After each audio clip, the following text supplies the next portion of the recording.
Hello, ഞങ്ങളുടെ യാത്ര അങ്ങനെ കന്യാകുമാരിയിൽ വിവേകാനന്ദ പാറയിൽ വന്ന് നിൽക്കുന്നു കേട്ടോ. ബോട്ട് വഴിയാണ് ഞങ്ങളോട് എത്തിയിട്ടുണ്ടായിരുന്നത്. കടലിൻ്റെ നടുക്കാണ് കേട്ടോ വിവേകാനന്ദ പാറ സ്ഥിതി ചെയ്യണം. പേര് പോലെ തന്നെ പാറയിൽ കൊത്തിയെടുത്തതാണ് കേട്ടോ ഈ ഒരു ഭാഗം എന്ന് പറയുന്നത്.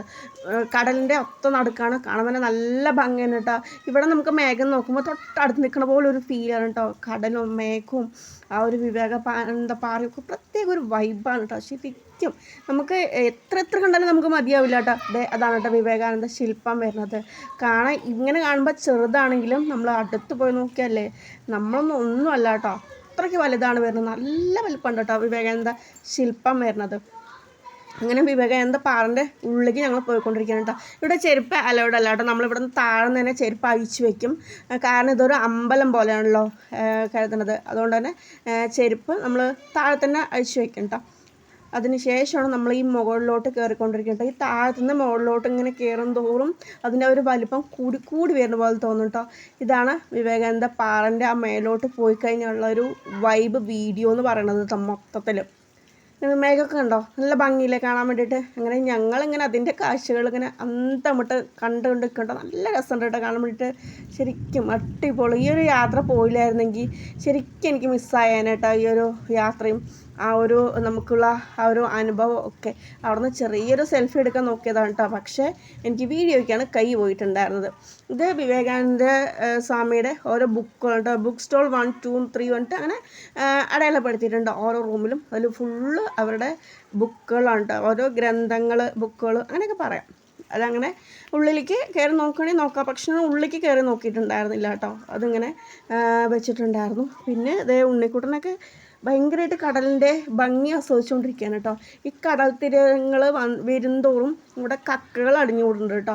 പക്ഷെ അങ്ങോട്ട് പോകാൻ പറ്റില്ല. അവിടെ ഭയങ്കര വഴുക്കലൊക്കെ ആയത് കാരണം കൊണ്ട് അങ്ങോട്ടാരും പോകാറില്ല കേട്ടോ. അതുകൊണ്ട് തന്നെ തിരമാലകൾ അടിക്കും തോറും അവിടുത്തെ ആ ഒരു കക്കകളൊക്കെ ഇങ്ങനെ അടിഞ്ഞു കൂടുന്നുണ്ടായിരുന്നു കേട്ടോ. പിന്നെ ഞങ്ങൾ അത് കൂടെ ഇങ്ങനെ ഫോട്ടോസും വീഡിയോസൊക്കെ ഇങ്ങനെ എടുത്തുകൊണ്ടിരിക്കുകയായിരുന്നു കേട്ടോ. ഞങ്ങൾ മാത്രമല്ല, ഒരുപാട് ആൾക്കാരുണ്ടായിരുന്നു കേട്ടോ. പരിചയമുള്ളവരും ഇല്ലാത്തവരും ഇഷ്ടം പോലെ ആൾക്കാരുണ്ടായിരുന്നു കേട്ടോ. പിന്നെ ഇപ്പോൾ പറയുമ്പോൾ മഴയില്ലല്ലോ, അതുകൊണ്ട് തന്നെ ഇവിടേക്കുള്ള സന്ദർശകരുടെ എണ്ണം കൂടുതലായിരിക്കും. ഇനിയിപ്പോൾ മഴ പെയ്തു എന്ന് പറഞ്ഞാൽ കുറയൊന്നും എനിക്കറിയില്ല.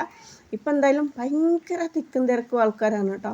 ശരിക്കും കാണേണ്ടത് തന്നെയല്ലേ അല്ലേ. ഇതാണ് കേട്ടോ ഞാൻ പറഞ്ഞ കക്കകളെന്ന് പറയണത്. തിരമാലകൾ അടിക്കും തോറും കടലിലെ കക്കകൾ അവിടെ വന്ന് അടിഞ്ഞു കൂടും കേട്ടോ. പക്ഷെ അങ്ങോട്ട് ആരും പോവാത്തത് കൊണ്ട് അത് അവിടെ അങ്ങനെ കിടക്കണം, അത്രയേ ഉള്ളൂ. അപ്പോൾ അങ്ങനെ അതെ ഈ തിരമാലകളും കുറേ കക്കകളും കൊണ്ടുവന്നിട്ടുണ്ട് കേട്ടോ. എന്തായാലും തിരമാല നല്ല ആസ്വദിച്ച് കണ്ടുകൊണ്ടിരിക്കുന്നുണ്ട് കേട്ടോ. തിര അലകൾ അടിച്ചുകൊണ്ടിരിക്കുന്നുണ്ട് കേട്ടോ. നല്ല ആകർഷണീയം തോന്നിയിട്ടുണ്ടായിരുന്നു. ഇതാണ് നമുക്ക് വിവേകാനന്ദ പാറൻ്റെ ആ ഒരു സ്റ്റാച്ചു വരുന്നത് കേട്ടോ. നമ്മൾ അങ്ങോട്ടാണ് പോയിക്കൊണ്ടിരിക്കണം. എന്താ പാറൻ്റെ ഉള്ളിൽ ഇപ്പോൾ ഒരു സ്റ്റാച്ചു ഉണ്ടല്ലോ, അതിൻ്റെ ഉള്ളിൽ കൂടെ ഉണ്ടോ നമ്മൾ പോണത്.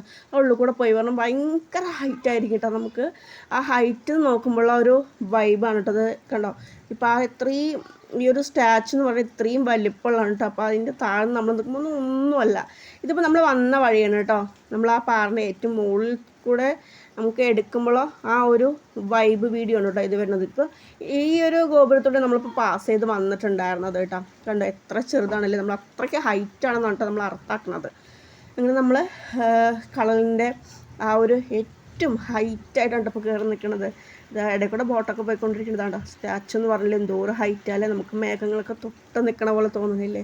ഇതിൻ്റെ ഈ താഴത്ത് പോയി നിന്ന് നമ്മൾ നിൽക്കുമ്പോഴേ നമുക്ക് ഭയങ്കര ഫീലാണ് കേട്ടോ. നമ്മൾ എന്തോ ഒരു എന്താ പറയുക, ഭയങ്കര സന്തോഷമാണ്. അങ്ങനെ നമ്മൾ വിവേകാനന്ദൻ്റെ ആ സ്റ്റാച്ചു കണ്ട് നമ്മൾ താഴത്തേക്ക് ഇറങ്ങാണ് കേട്ടോ. അത് ഏറ്റവും ഹൈറ്റിലാണുള്ളത്. പിന്നെ ഇറങ്ങുമ്പോൾ ഇതേ ചുമരിൽ കൂടെയൊക്കെ വിവേകാനന്ദ സ്വാമിയുടെ ഓരോ വാചകങ്ങളൊക്കെ ഇങ്ങനെ എഴുതി വെച്ചിട്ടുണ്ട് കേട്ടോ. അതൊക്കെ ഇങ്ങനെ ഓരോന്നും കണ്ടും അതുപോലെ ഇങ്ങനെ വായിച്ചും അങ്ങനെ വന്ന് ഞങ്ങൾ പുറത്തേക്ക് വരണം കേട്ടോ. പിന്നെ ഈ പുറത്തേക്ക് വരുമ്പോഴാണ് നല്ല അടിപൊളി കാഴ്ചകൾ വേറെ കണ്ടിട്ടുണ്ടായിരുന്നു കേട്ടോ. എന്താണെന്ന് വെച്ചാൽ ഗ്ലാസ് ബ്രിഡ്ജാണ് കേട്ടോ. നല്ല ഭംഗിയാണ് ഗ്ലാസ് ബ്രിഡ്ജ്. നമുക്ക് പെട്ടെന്ന് കാണുമ്പോൾ പേടിക്കും. കടലിൻ്റെ നമുക്ക് കറക്റ്റ് മുകളിൽ കൂടെ പോണ പോലെ ആ ഒരു പാലത്തിന് മേലെ കൂടെ പോകുമ്പോൾ നമുക്ക് കടലിൽ വീഴുമോ എന്നുള്ളൊരു ഫീല്, ഗ്ലാസ് പൊട്ടുമോ വീഴുമോ അങ്ങനെയൊക്കെ ഒരു ഫീലായിരിക്കും. നമുക്ക് പെട്ടെന്ന് നമുക്ക് പോകാൻ പറ്റില്ല. പക്ഷെ പോയി കഴിയുമ്പോൾ നല്ല അടിപൊളിയുണ്ടെന്ന് ശരിക്കും നല്ല ഒരു അനുഭവമായിരുന്നു കേട്ടോ അത് വരുന്നുണ്ടായിരുന്നു. അങ്ങനെ ഗ്ലാസ് ബ്രിഡ്ജിൻ്റെ ഇടയ്ക്ക് ഉണ്ണിക്കുട്ടനെ നടന്നിട്ട് കുറച്ച് വീഡിയോസ് ഫോട്ടോസൊക്കെ ഞാൻ എടുത്തിട്ടുണ്ടായിരുന്നു കേട്ടോ. പിന്നെ അത് കഴിഞ്ഞ് പിന്നെ ഞങ്ങൾ വേറൊരു ഭാഗത്തേക്ക് വന്നിട്ടുണ്ടായിരുന്നു കേട്ടോ. വിവേകാനന്ദ പാറയിൽ അത് ഫുള്ള് പാറയിലാണെങ്കിൽ ഓരോ സൈഡ് ഓരോ ഒരു ക്ഷേത്രം പോലെ അങ്ങനെയൊക്കെയാണ് കേട്ടോ വരുന്നത്. പിന്നെ മെഡിറ്റേഷൻ റൂമുണ്ട്.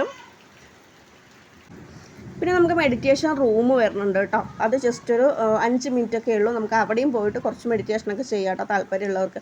അവിടെ പോയിരുന്ന് മെഡിറ്റേഷൻ ചെയ്യുമ്പോൾ നമുക്ക് മൈൻഡൊക്കെ നല്ല ഫ്രീ ആയ പോലെ തോന്നും കേട്ടോ. പിന്നെ അങ്ങനെ അവിടുത്തെ കാഴ്ചകളൊക്കെ കഴിഞ്ഞിട്ട് ഞങ്ങളിങ്ങനെ തിരിച്ച് വരികയാണ് കേട്ടോ നമ്മൾ കന്യാകുമാരിക്ക് തന്നെ.